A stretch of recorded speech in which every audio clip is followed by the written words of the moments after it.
There are needs all around us. Constantly, every day, 24/7, we're bombarded by needs that we feel challenged to address, much less meet. Hurricanes, earthquakes, HIV/AIDS pandemic, starving children, orphans. Wow, really, we are so challenged to simply get through the day and get dinner on the table and get our kids kind of orchestrated and our lives running smoothly that we look at the needs and we think, I can't make a dent, so maybe I won't do anything. A dent doesn't matter to us. I think we think so often that we have to do everything. We have to do all that we could in order to make a dent. And I wonder if that's really true.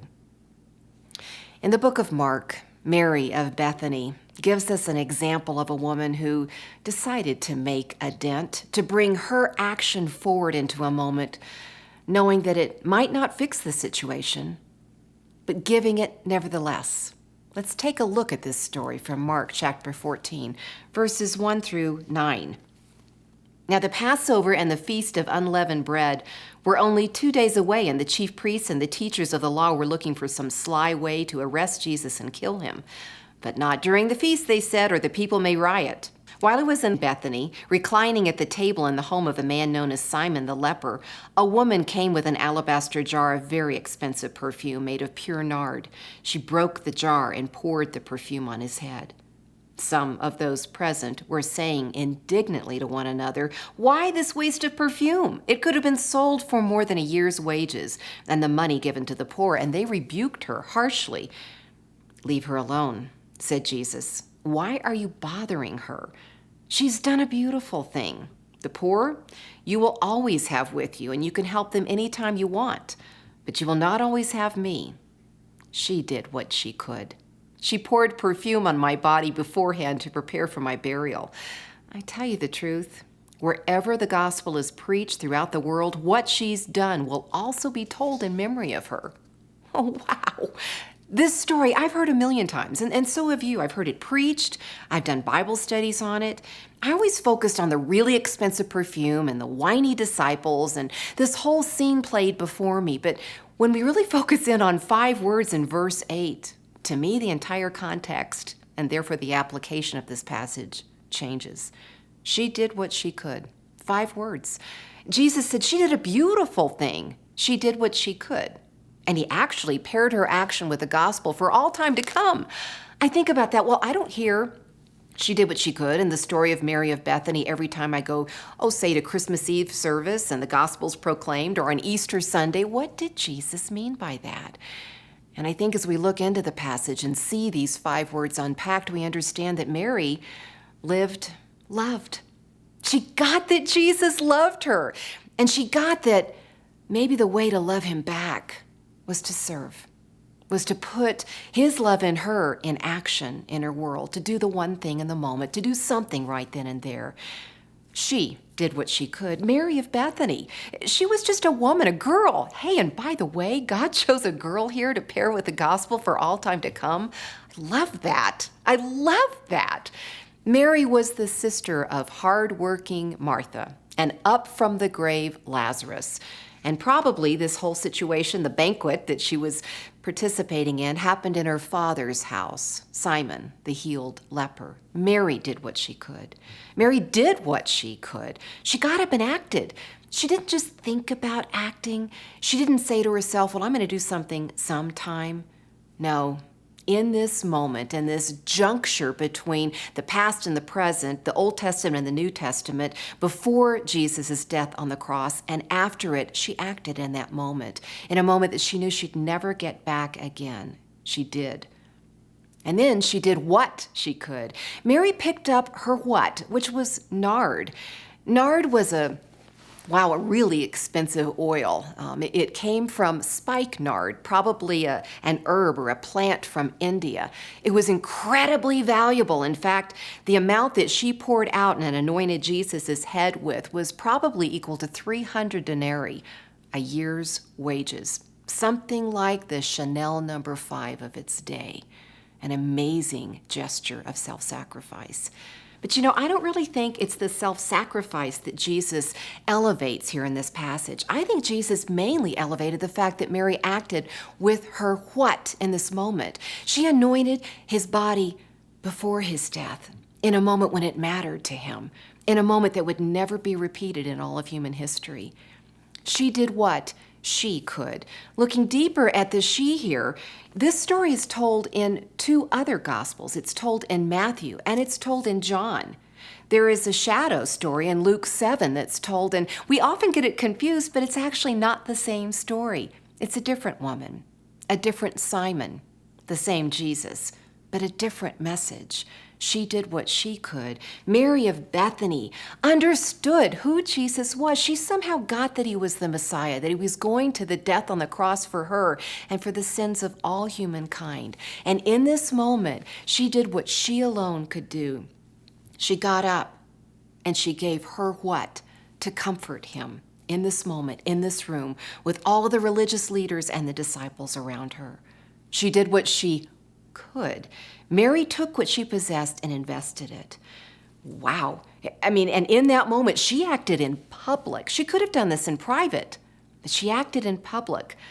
And as a result, she challenged everybody there by saying, this is who I believe Jesus is. This is what I think it means to look like, to live love, and to receive his message into my soul. Now, what are you going to do with him?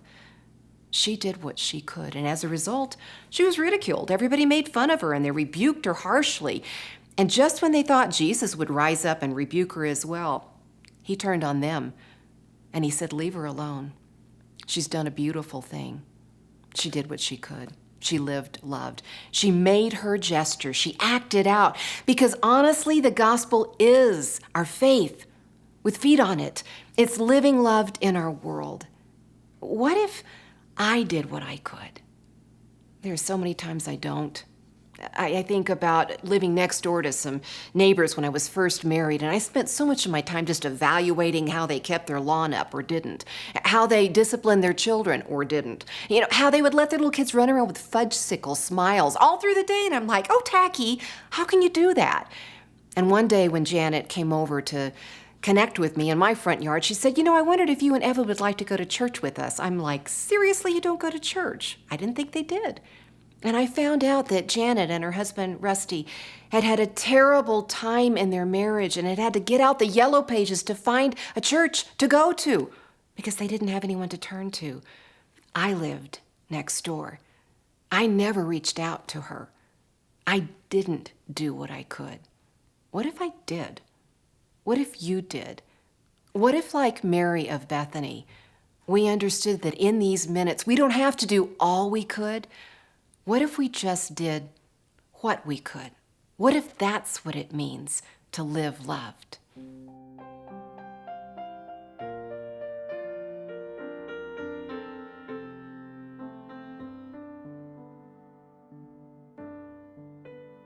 Every one of us has been created for a certain purpose, and it's so freeing and so fulfilling when we're able to put our faith into action.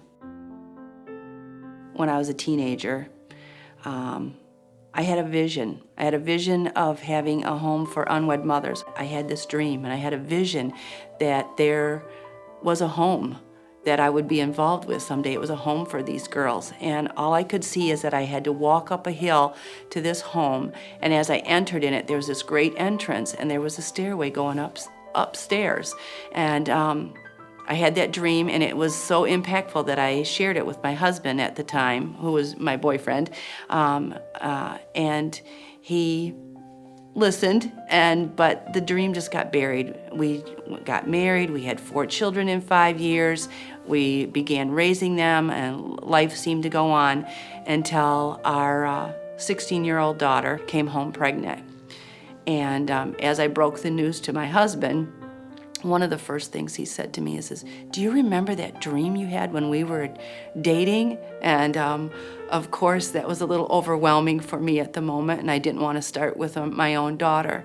But God began to work in our hearts. So I decided to follow that old dream I had as a teenager. I found out about a new ministry starting. It's a ministry that wants to walk alongside women as they experience an unplanned pregnancy. And part of the dream for that ministry was the housing part. I interviewed for a board position, and they asked me to be on the board. And since then, I've been promoted to vice president, which is kind of scary. What really affirmed me in my walk in obedience with God is this last summer, the founder of the ministry was contacted by someone who invited our ministry to have the use of a home. And as I drove up the hill and entered the house with the big entryway, there was a staircase going upstairs. And that's where I'm at in my spiritual journey and in my obedience and following God and knowing that I have found my little sweet spot of ministry and service to Him. Now, the ministry that I'm involved with is using the home with the same vision that I had as a teenager. And it's just affirmed with me that God's got me right where He wants me, and trembling and fear and anticipation and joy, I get to serve Him this way.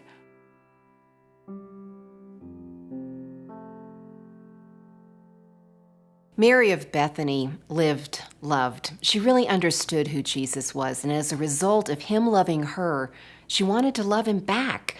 Jesus said she did a beautiful thing by anointing Him. She did what she could. You know, there are a lot of times when we don't do what we could, probably holding back out of fear or inadequacy or uncertainty. I mean, after all, if I can't do all I could to address the needs around me, why bother, I think? But Mary's an example to me. It wasn't the point of doing all she could that Jesus pointed out. He said she did what she could, and He said it was beautiful, and He paired it with the gospel. I think I can move from not doing what I could to doing what I could if I can grab a hold of the fact that maybe this is how I love Jesus back, by doing what I could. Sometimes it's a big deal to do what we could, and sometimes it's a small, everyday matter. I remember going into my office and opening up my email and seeing an email from a woman that I really didn't know that well, who shared with a group of us that she was really struggling. Her daughter was pregnant, she didn't know where to turn, and she ended the email with, "I don't know why I'm writing you. I don't even know you all that well, but I guess I don't have anyone else to talk to." That got me. I opened up my planner and I found an hour in my day, and I wrote her and I said, "Would you like to have coffee?" And she said yes. So I drove to the coffee shop and I met her and I listened. That's all I did. But I did that. I didn't offer to have her teenage daughter come and live with me through the pregnancy. I just listened. I did what I could. I remember another time my then about 4 or 5-year-old grandson, Marcus, was spending the night with me, and I like to use intercom so that I can hear him in the middle of the night if he should need me. And I awoke in the middle of the night and it was honestly just too quiet, and so I went upstairs to check on him. And I looked down on him and he looked a little bit too still in his little youth bed. So I put my hand on his back and I touched him. And he shot up and looked at me and I was like, "Oh no!" He goes, "Yaya, my tummy hurts. Would you lay with me?" And I thought about it and I thought, "Oh, I don't want to be up all night." But then I thought, that's not what he asked. He didn't say, "Yaya, will you be up all night?" He said, "Would you lay with me?" And I thought I could. And I climbed over the rail and I laid down with my grandson. I did what I could. Sometimes doing what we could is an everyday action. Maybe it's staying married. Maybe it's dog sitting an adult son's Rottweiler. It's 94 pounds, and we think, "I can't handle that." Maybe it's adopting a child. Maybe it's a global effort like sponsoring a relief effort. Maybe it's a local effort like helping the homeless right in my neighborhood, or tutoring a child, or mentoring a young woman. When we do what we could, we make a dent in the amazing tsunami of need around us. No, we won't erase it. But when I do what I could, and you do what you could, and together we do what we could, like Mary of Bethany, we love Jesus back. We put feet on our faith. We make a difference in our world.